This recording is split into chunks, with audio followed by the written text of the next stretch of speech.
She unrolled the scroll and read the message twice before she dropped it on the table next to Sir Ryder's empty ale cup. "Do you know what this says?" she demanded. He dropped his gaze to the rushes, crackling under his shuffling feet.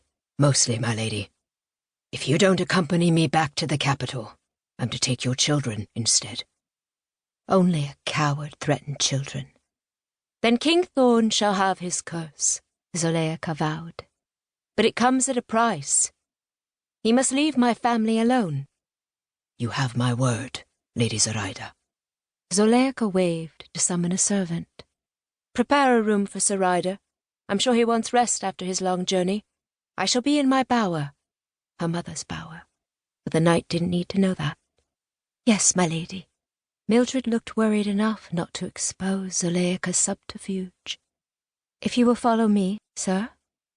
Zoleika held her head high as she marched out of the hall and toward the stairs that led to the tower that had been her mother's.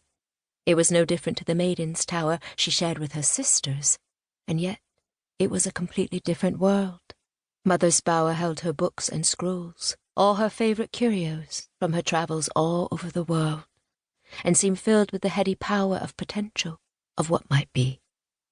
When Zoleika crossed the threshold today, destiny wrapped around her. The room might be filled with her mother's things, but it was her domain now. 3. Zoleika rode alongside Sir Ryder, her head filled with as much doubt as her belly felt full of butterflies. Not about the curse she had created at the king's command. She knew her spell was perfect. Perhaps she had been a little heavy-handed on the curse aspect, but it was her first, and she intended it to be a powerful one. No, her fears were far simpler. She had never traveled outside her father's lands before, and to go to the capital for an audience with the king terrified her more than she was willing to admit. This was destiny at work, she knew, but that didn't mean she had to like it.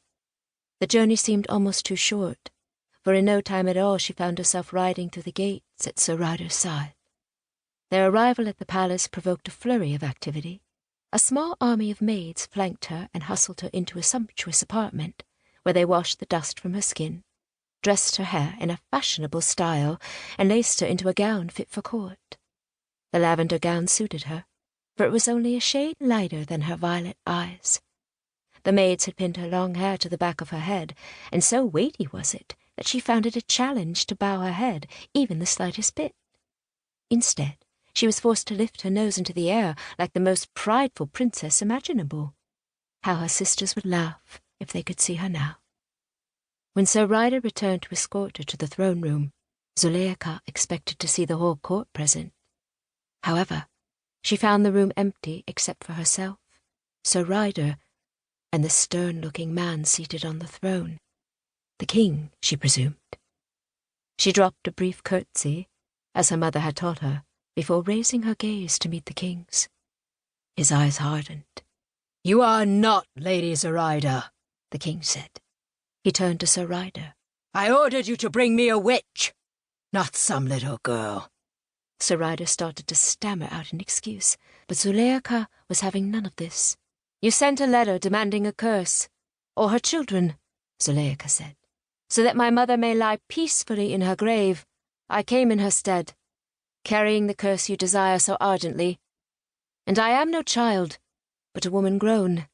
This last was stretching the truth a little. But Zoleika knew girls were often wed at younger than her 16 years.